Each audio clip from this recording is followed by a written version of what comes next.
Assalamualaikum warahmatullahi wabarakatuh. Alhamdulillahi rabbil alamin wa bihi nasta'in ala umurid dunya waddin. Ashhadu an la ilaha illallah wa ashhadu anna Muhammadan abduhu wa rasuluh la nabiyya ba'dah. Amma ba'du. Siswa sekalian, pada kesempatan ini kita akan melanjutkan materi kita ayat Al-Quran tentang kontrol diri. Pada minggu yang lalu kita sudah membahas tentang husnuzon. Husnuzon itu terbagi tiga. Pertama, husnuzon kepada Allah Subhanahu wa Ta'ala. Yang kedua, husnuzon kepada orang lain. Yang ketiga, husnuzon kepada diri sendiri. Perwujudan husnuzon kepada Allah Subhanahu wa Ta'ala antara lain husnuzon dalam bertakwa kepada Allah Subhanahu wa Ta'ala. Kedua, husnuzon dalam berdoa. Ketiga, husnuzon dalam berikhtiar dan bertawakal.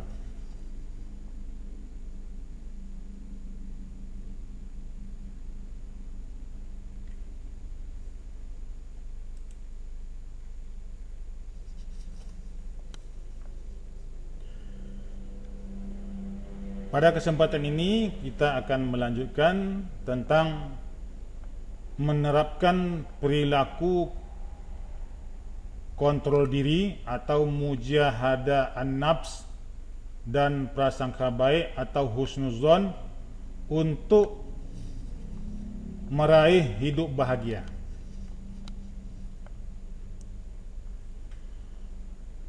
Kontrol diri dapat dilakukan dengan cara-cara sebagai berikut. Pertama, menghindari dan menjauhi perbuatan dosa dan maksiat. Kedua, mengarahkan seluruh aktivitas hidup untuk meraih ridha Allah Subhanahu wa Ta'ala. Ketiga, menahan dan mengendalikan hawa nafsu. Keempat, memperbanyak dan membiasakan zikir kepada Allah Subhanahu wa Ta'ala atau disebut juga dengan zikrullah.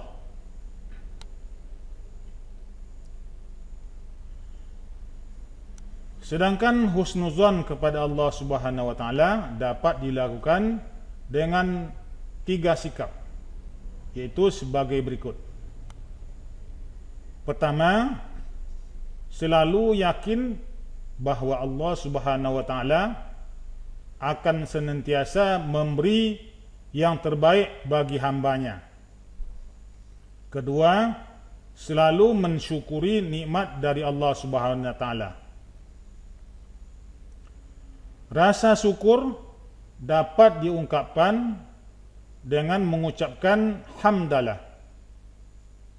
atau alhamdulillah, alhamdulillahi rabbil alamin, dan menggunakan nikmat tersebut sesuai dengan kehendak Allah Subhanahu wa Ta'ala.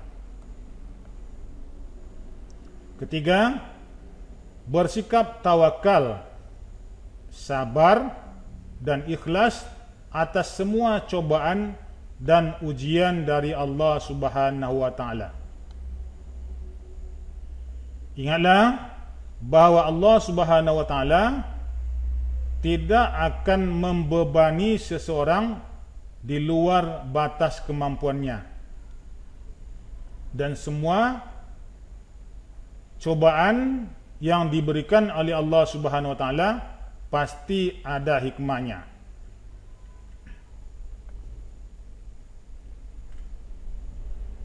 Husnuzon kepada orang lain dapat dilakukan dengan sikap sebagai berikut.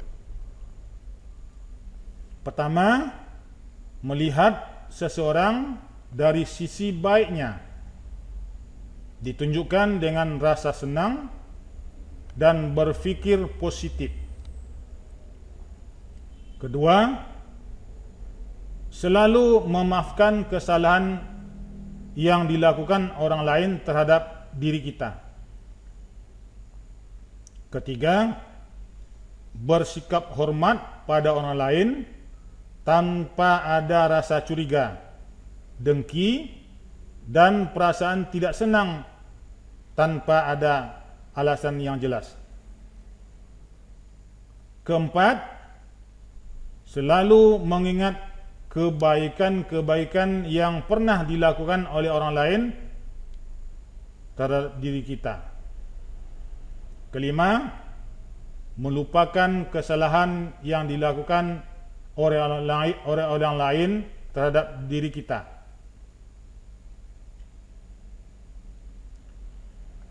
Husnuzan kepada diri sendiri dapat dilakukan dengan sikap sebagai berikut. Pertama, yakin bahwa dirinya mampu melakukan segala sesuatu tanpa bantuan orang lain. Kedua, selalu yakin dapat menyelesaikan semua masalah, tantangan hidup, dan tidak mudah putus asa bila menemui kesulitan atau kegagalan. Ketiga, berusaha sekuat tenaga untuk mencapai semua keinginan dengan kerja keras, kerja cerdas, kerja ikhlas, dan kerja tuntas, penuh dengan inisiatif untuk meraih cita-cita.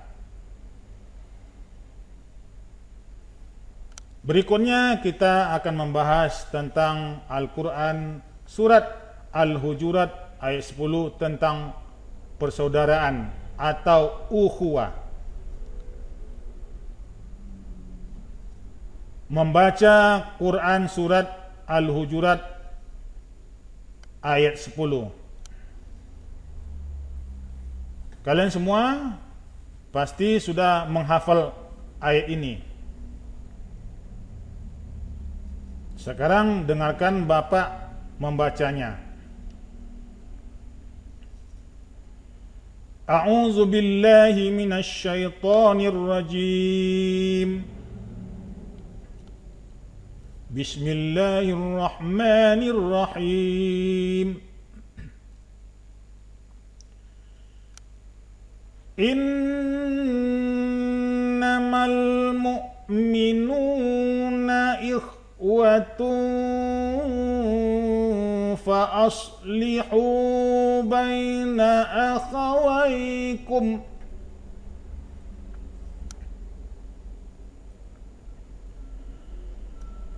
فأصلحوا بين أخويكم واتقوا الله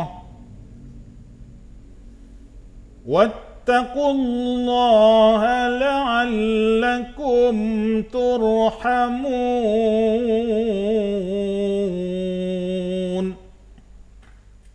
Bisa kan? Sekarang Bapak ulang sekali lagi.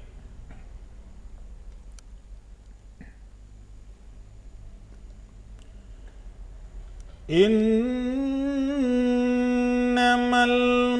mu'minuna ikhwatun fa aslihu baina akhawaykum wattaqullah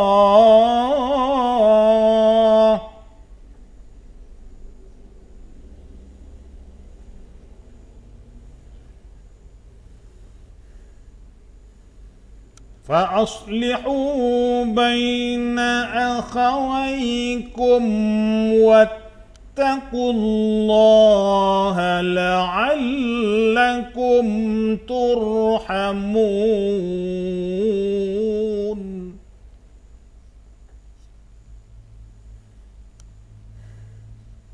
Kita lanjutkan mengidentifikasi tajwid Quran surat Al-Hujurat ayat 10. Pada kesempatan ini Bapak hanya akan menjelaskan 2 contoh hukum tajwid pada ayat ini. Selanjutnya tugas Anda mengidentifikasi hukum tajwid di ayat ini. Baiklah.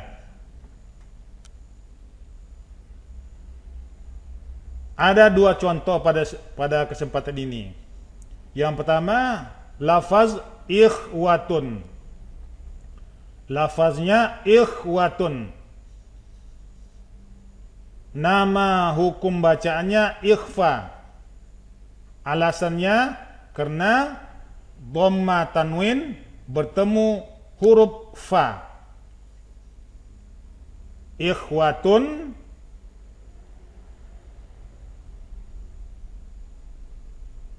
tanwin, dhamma tanwin bertemu dengan huruf fa. Hukum bacanya ikhfa. Cara membacanya harus didengungkan. Contoh, ikhwatun fa aslihu.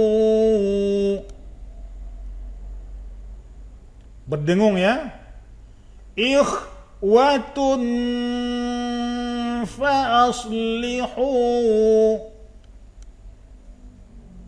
Kedua, la'allakum turhamun. La'allakum turhamun, mim sukun bertemu dengan huruf ta.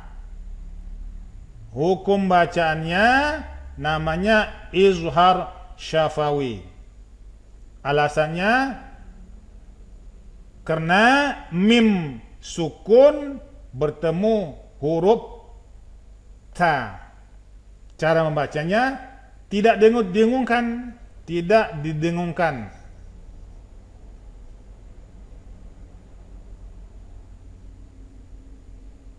Seperti la'allakum turhamun. La'allakum turhamun.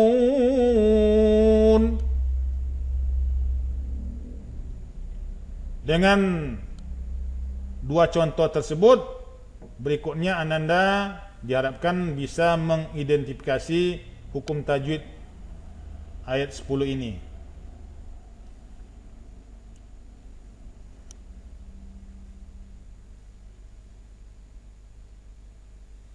Berikutnya Bapak akan mengartikan kosakata surat Al-Hujurat ayat 10. Innama artinya sesungguhnya hanyalah.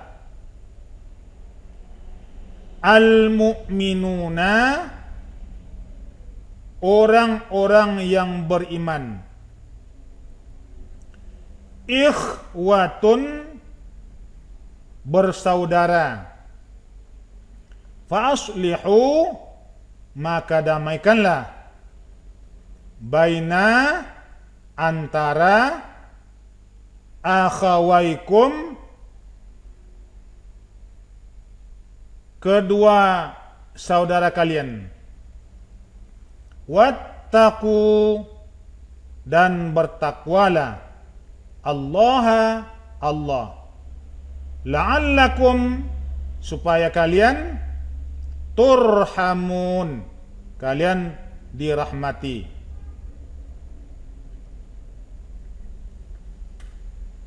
Setelah membaca dan mencermati arti perkata di atas,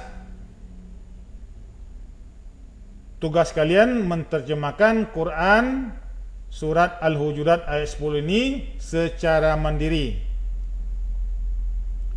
Untuk menterjemahkan ayat ini, gunakan Quran terjemah Kementerian Agama Republik Indonesia.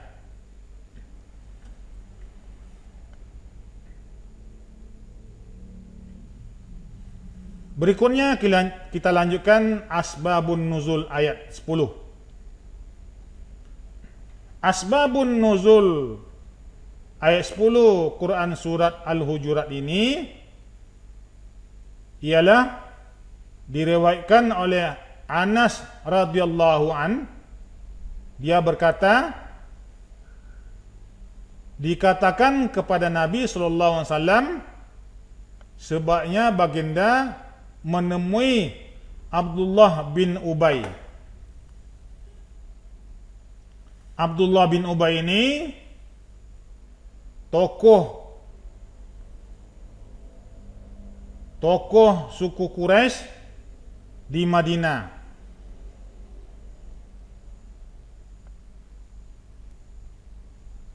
Maka Nabi sallallahu alaihi wasallam menemuinya dengan menunggang keledai. Sedangkan kaum muslimin berangkat bersama beliau dengan berjalan kaki melintasi tanah yang tandus. Ketika Nabi Muhammad sallallahu alaihi wasallam menemui Abdullah bin Ubay ini,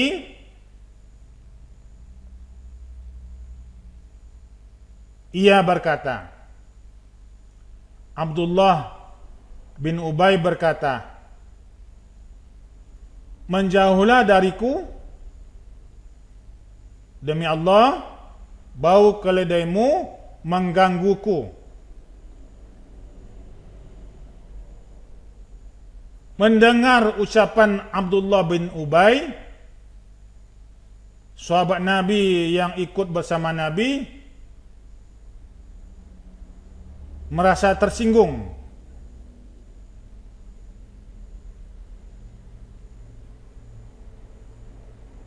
Dan berkata langsung spontan berkata kepada Abdullah bin Ubay. Apa katanya? Demi Allah, sungguh keledai Rasulullah SAW lebih baik daripada kamu. Mendengar komentar sahabat Nabi itu, maka salah seorang pengikut Abdullah bin Ubay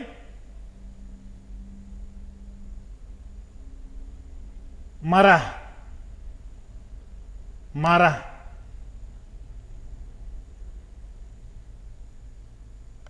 Lantas ketika itu terjadilah perselisihan dan perkelahian. Mereka saling memukul.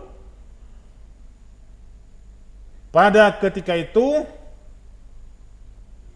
sampailah berita bahwa turunlah ayat 10 surat Al-Hujurat ini, yang artinya jika dua kelompok dari kaum muslimin berperang, maka damaikanlah keduanya. Hadis riwayat Bukhari.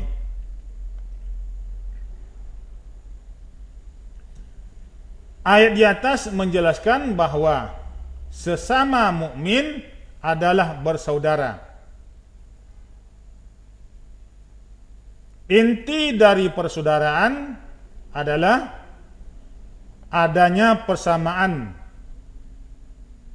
Semakin banyak persamaan di antara sesama, maka akan semakin kokoh jalinan persaudaraan di antara sesama manusia. Sementara itu, persaudaraan dapat dibagi menjadi 3 bahagian. Pertama, ukhuwah Islamiyah, yaitu persaudaraan karena sama-sama memiliki persamaan agama dan keyakinan. Sama-sama menganut agama Islam. Itu namanya ukhuwah Islamiyah. Yang kedua, ukhuwah wataniyah, yaitu persaudaraan karena sama-sama satu bangsa dan keterikatan keturunan tanpa membedakan suku, agama, warna kulit, adat istiadat, budaya, dan aspek-aspek lainnya. Itu ukhuwah wataniyah. Yang ketiga, ukhuwah insaniyah atau ukhuwah basyariyah, yaitu persaudaraan karena sama-sama manusia secara universal tanpa membedakan ras, suku, bangsa, agama, warna kulit, dan aspek-aspek lainnya. Ketiga persaudaraan tersebut harus dilaksanakan secara bersamaan, tidak boleh berdiri sendiri. Melaksanakan ketiga ukhuwah tersebut secara bersamaan akan memperkuat tegaknya kehidupan bermasyarakat, berbangsa, dan bernegara yang aman dan tentram. Lebih dari itu, akan memunculkan solidaritas dan timbulnya kepedulian sosial di masyarakat. Sebagai sesama mukmin, maka kita harus mampu menjaga martabat dan kehormatan sesama mukmin.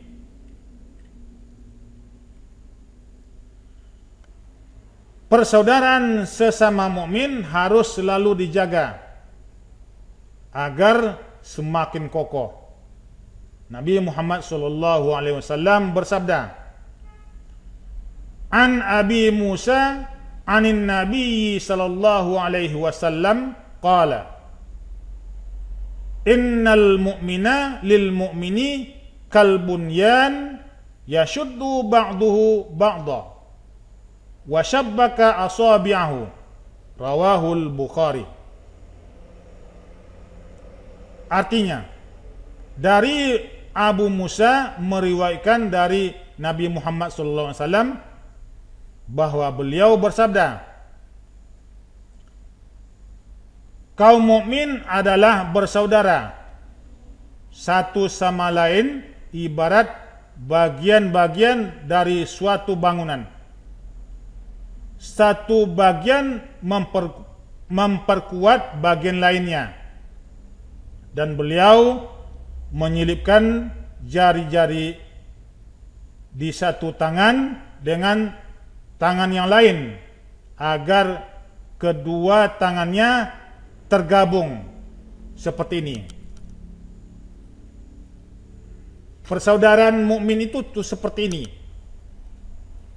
Hadis riwayat Bukhari.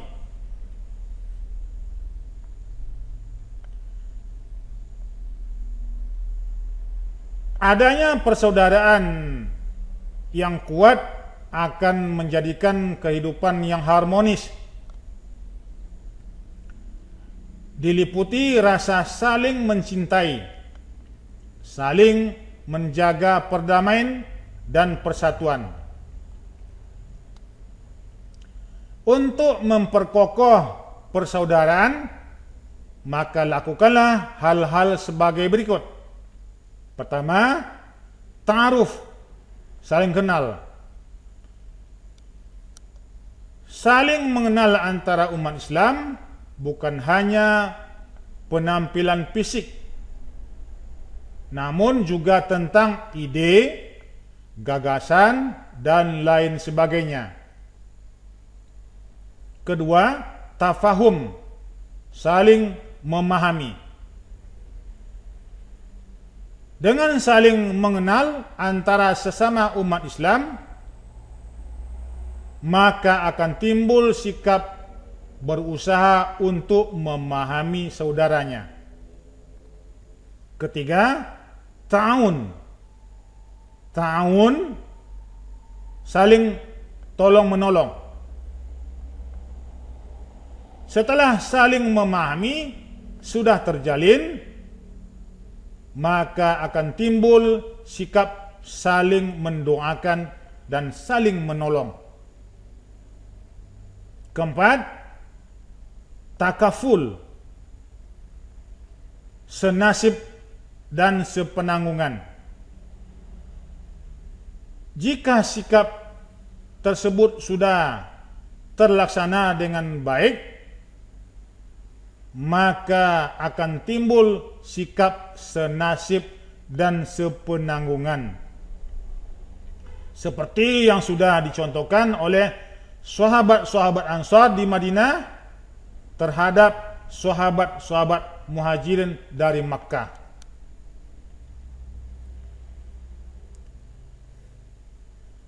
Adapun jika terjadi pertikaian di antara umat Islam, maka Allah Subhanahu wa taala memerintahkan untuk mendamaikan keduanya dengan mencari solusi sesuai dengan isyarat syariat Allah Subhanahu wa taala dan Rasulnya.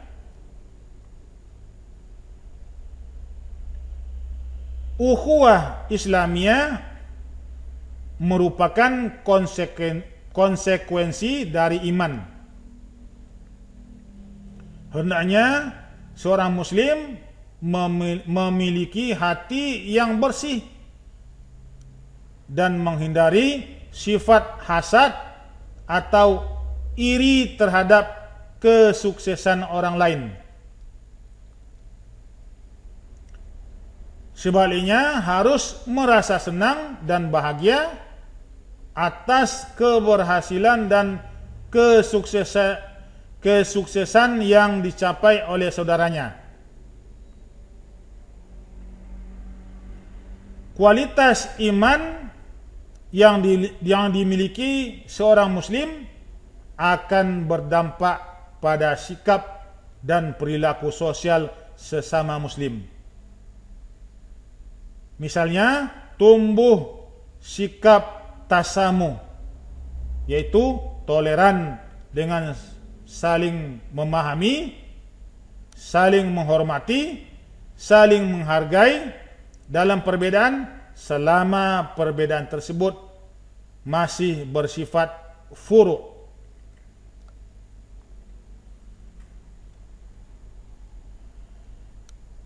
Persaudaraan harus diwujudkan dalam kehidupan nyata.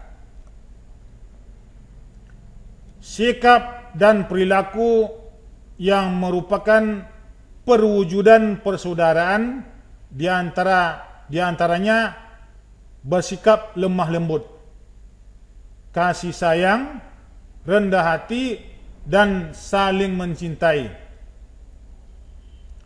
Rasulullah sallallahu alaihi wasallam bersabda, "An Abi Hurairah radhiyallahu an qala qala Rasulullah sallallahu alaihi wasallam la tadkhulunal jannah hatta tu'minu wa la tu'minu hatta tuhabbu." Rawahul Muslim. Artinya, dari Abu Hurairah dia berkata, Rasulullah sallallahu alaihi wasallam bersabda, kalian tidak akan masuk surga hingga kalian beriman, dan tidaklah kalian beriman hingga kalian saling menyayangi. Hadis riwayat Muslim.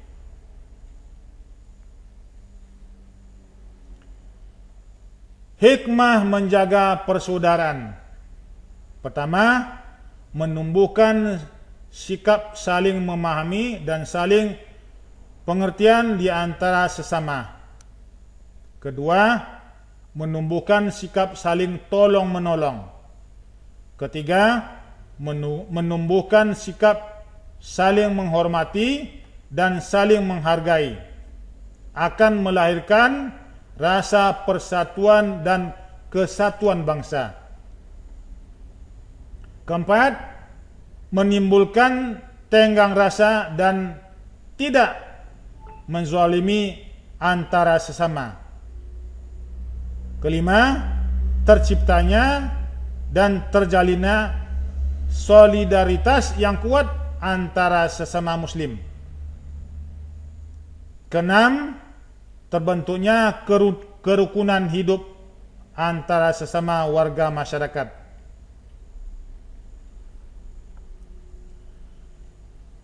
Menerapkan perilaku persaudaraan untuk meraih hidup bahagia.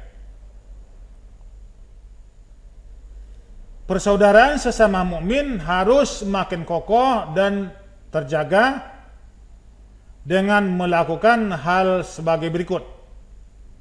Pertama, menghargai dan menghormati perbedaan pendapat dan pandangan hidup. Kedua, saling membantu apabila ada seorang muslim sedang mendapat kesulitan hidup. Ketiga, mencintai sesama muslim hanya karena Allah Subhanahu wa taala. Keempat, memperlakukan saudaranya dengan baik seperti memperlakukan dirinya sendiri. Simpulan.